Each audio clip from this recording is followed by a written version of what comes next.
Hello everyone. आज मैं आपको पढ़ाऊंगी डार्क रिएक्शन के बारे में। ठीक है, तो इससे पहले मैंने आपको जो दो वीडियोस में ये बताया था कि जो लाइट रिएक्शन है वो किन टू प्रोसेस में कंप्लीट होती थी। उसके दो प्रोसेस थे, साइक्लिक एंड नॉन साइक्लिक, दो रिएक्शंस थी। आज मैं आपको बताऊंगी डार्क रिएक्शन। तो जो लाइट रिएक्शन है वो आपको पता है कि लाइट रिएक्शन जो होती है वो लाइट डिपेंडेंट होती है, नाम से भी पता चल रहा है। एंड जो डार्क रिएक्शन है, नाम से ऐसा लग रहा है कि डार्क रिएक्शन है, then obviously light independent reaction है, जिसको लाइट की रिक्वायरमेंट नहीं है। जिस साइकिल को कंप्लीट होने के लिए लाइट की रिक्वायरमेंट नहीं है, तो वो आपकी डार्क रिएक्शन है, लाइट इंडिपेंडेंट रिएक्शन है। इसको हम और क्या बोलते हैं? इसको बोलते हैं बायोसिंथेटिक फेज।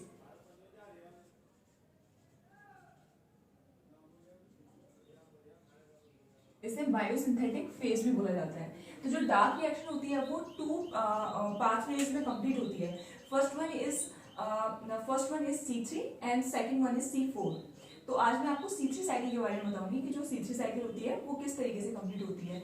मेनली जो ये है C3 है वो किस में होगी, प्लांट के किस पार्ट में होती है, लीफ के किस पार्ट में प्रेजेंट होती है, मीजोफिल में। मीजोफिल सेल जो होती है आपकी, उसमें ये प्रेजेंट होती है, उसमें ये रिएक्शन जो है कंप्लीट होती है। तो जो C3 साइकिल है उसको C3 इसके जो कितने पाथवे हैं, एक है आपका C3 एंड सेकेंड है आपका C4। तो अभी हमें डिस्कस क्या करना है, ओनली C3। तो जो C3 है इसको हम क्या बोलते हैं, इसे केल्विन साइकिल भी बोला जाता है। तो केल्विन साइकिल इसे क्यों बोलते हैं, इसको साइंटिस्ट के नेम के बेस पे इसको हम केल्विन साइकिल बोलते हैं। एंड C3 को C3 क्यों बोला जाता है? C3 को C3 बोलने के पीछे रीजन है कि ये जो साइकिल होती है ये क्या होता है, इसमें ग्लूकोज का फॉर्मेशन होता है। तो ग्लूकोज का जब फॉर्मेशन होता है उस टाइम पे इसमें एक स्टेबल कंपाउंड बनता है, और वो जो स्टेबल कंपाउंड होता है वो 3 कार्बन कंटेन कंपाउंड होता है। दैट्स व्हाई हम इसको C3 साइकिल को C3 बोलते हैं, इसलिए इसको C3 नाम दिया गया है। तो अब ये रिएक्शन मैं स्टार्ट करती हूँ, ये साइकिल मैं आपको बताती हूँ। तो सबसे पहला जो इसमें कंपाउंड होता है वो होता है आपका RuBp। RuBp की ये शॉर्ट फॉर्म है, जो 5 कार्बन कंटेन कंपाउंड होता है। फुल नेम क्या है इसका, राइबोलोज 1,5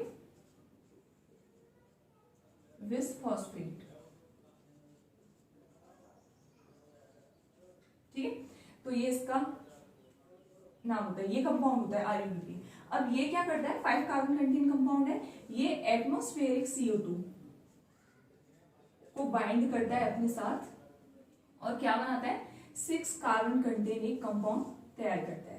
तो ये जो होता है कि CO2 का ऐड होना, तो आपको पता है कि जो CO2 जब किसी भी कंपाउंड में ऐड होता है तो उस प्रोसेस को, उस फिनोमेना को क्या बोला जाता है, उसे बोला जाता है कार्बोक्सिलेशन। तो कार्बोक्सिलेशन इसका फर्स्ट स्टेप है, 3 स्टेप में ये कंप्लीट होती है ये साइकिल पूरी। तो जो इसका फर्स्ट स्टेप है वो कौन सा होता है, कार्बोक्सिलेशन। कार्बोक्सिलेशन के ड्यूरिंग क्या होता है, कार्बोक्सिलेशन के ड्यूरिंग क्या होता है कि CO2 का एडिशन होता है और क्या बनता है, 6 कार्बन कंटेन कंपाउंड बनके तैयार हो जाता है। इसको फर्दर मैं 2 पार्ट्स में डिवाइड करूंगी, C3 एंड C3। तो ये ही वो कंपाउंड है, यही वो प्रोडक्ट है जो स्टेबल होता है, जो 3 कार्बन कंटेन होता है, और वो क्या नाम होता है इसका, PGA, फॉस्फोग्लिसरिक एसिड।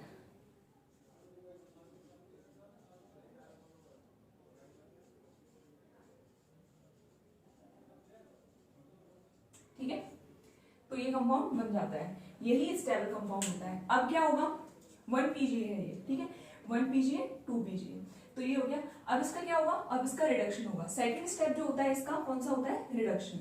तो इसका रिडक्शन करवाएंगे।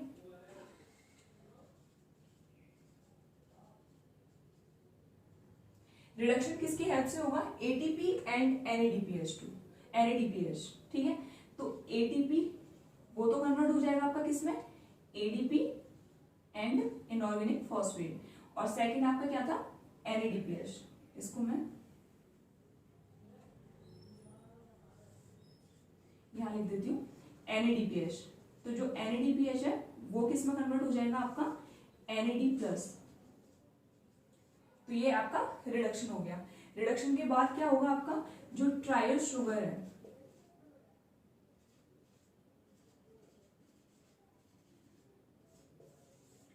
ट्रायल शुगर जो आपको मिलती है, तो इसमें क्या होता है कि वही वो जो C3 दो मॉलिक्यूल्स है अपने पास, तो ये हर बार क्या करेगा, जब एक साइकिल कंप्लीट होती है तो ये हर बार एक कार्बन रिलीज करता है, ठीक है। ये एक कार्बन किस लिए रिलीज होता है, ये क्या हम किस चीज का फॉर्मेशन करते हैं डार्क रिएक्शन से, ग्लूकोज का फॉर्मेशन होता है। तो ग्लूकोज का जब फॉर्मेशन होता है तो ये जब एक साइकिल कंप्लीट होती है तो एक साइकिल कंप्लीट होने पर ये 1 कार्बन रिलीज करता है। कौन सा वाला कंपाउंड, जो 3 कार्बन कंटेन कंपाउंड होता है। हर बार एक एक कार्बन रिलीज करेगा और यही कार्बन बाद में रिड्यूस होकर के कौन से शुगर फॉर्म करते हैं, ग्लूकोज फॉर्म करते हैं। तो हमें करना क्या है, एट द एंड ग्लूकोज का फॉर्मेशन करना है। तो ऐसे ऐसे करके हमें कितने कार्बन चाहिए होंगे, 6 कार्बन चाहिए होते हैं। तो ठीक है, इस तरीके से एक कार्बन रिलीज हो जाता है यहाँ से। और अब यहाँ पे कितने कार्बन बचे, 5 कार्बन, C3 एंड C2। तो ये बाद में रीजनरेट होकर के आपका क्या बनाते हैं, RUBP से 5 कार्बन कंटेन कंपाउंड बनाते हैं। तो इसका क्या होगा, थर्ड स्टेप कौन सा होता है, रीजनरेशन। तो ये रीजनरेशन भी किसकी हेल्प से होता है, ATP की हेल्प से। और ये किस में कन्वर्ट हो जाएगा, ADP and inorganic phosphate, right. तो RUBP बन जाता है। अब इतना तो आपको पता चल गया कि कितने स्टेप में ये कंप्लीट होती है C3 साइकिल, 3 स्टेप में। First one is carboxylation, second one is reduction, third one is regeneration. तो इसमें क्या होता है कि कितना जो मेन जो क्वेश्चन पूछा जाता है कि इसमें कितने ATP कंज्यूम होते हैं, कितने ATP रिक्वायर्ड होते हैं इस साइकिल को कंप्लीट करने के लिए, तो वो काउंट कर लेते हैं। अभी क्या हुआ था, रिडक्शन जब प्रोसेस हुआ था तो रिडक्शन वाले स्टेप में क्या हुआ था, 1 ATP, है ना। वो 1 ATP कब था, जब वो 1 PGA की बात कर रहे थे। लेकिन यहाँ पे कितने PGA हैं, 2 PGA, 1 तो ये and second one is C, ठीक है। तो 2 PGA है, 2 PGA है तो कितने ATP, 2 ATP। तो 2 ATP तो आपके ये हो गए, ध्यान लिख लेते हैं, 2 ATP तो आपके ये हो गए एंड 1 ATP आपका ये था रीजनरेशन स्टेप में जो कंज्यूम हुआ था। तो 1 ATP आपका ये हो गया। तो एक साइकिल जिससे हमें कितने कार्बन मिल रहा है, 1 कार्बन। तो जिस एक साइकिल में हमें 1 कार्बन मिल रहा है और उसमें ATP कितने रिक्वायर्ड हो रहे हैं, 3 ATP उसमें कंज्यूम हो रहे हैं। तो हमें ग्लूकोज बनाने के लिए ऐसी कितनी साइकिल जो है वो कंप्लीट करनी पड़ेगी, 6 साइकिल। तो 6 साइकिल यानी कि ग्लूकोज का फॉर्मूला क्या होता है, C6H12O6। देन ऑब्वियसली बात है कि हमें 6 कार्बन चाहिए ग्लूकोज फॉर्म करने के लिए। तो ऐसे में कितनी साइकिल कंप्लीट करनी पड़ेगी, 6 साइकिल हमें कंप्लीट करनी पड़ेगी। और जब 6 साइकिल कंप्लीट करेंगे, ये तो था 1 साइकिल कंप्लीट की, तब आपको मिले 3 ATP कंज्यूम हुए, मिले नहीं। अब अगर मैं बात करूं जब हमें ऐसी 6 साइकिल कंप्लीट करनी होगी तो कितने ATP कंज्यूम होंगे, तो 6 × 3 कितना हुआ, 18 ATP आपके यहाँ पे कंज्यूम हो जाएंगे। तो मेनली जो क्वेश्चन बनता है कि C3 साइकिल में कितने ATP कंज्यूम होते हैं, तो कितने होते हैं, 18 ATP। क्योंकि बनाना क्या है, एक साइकिल की बात नहीं करता है। जब वो बोलता है C3 साइकिल तो वो कंप्लीट उसकी बात करता है जिसमें आपका ग्लूकोज फॉर्म हो जाए। तो क्या हुआ, 18 ATP फॉर्म होंगे यहाँ पे।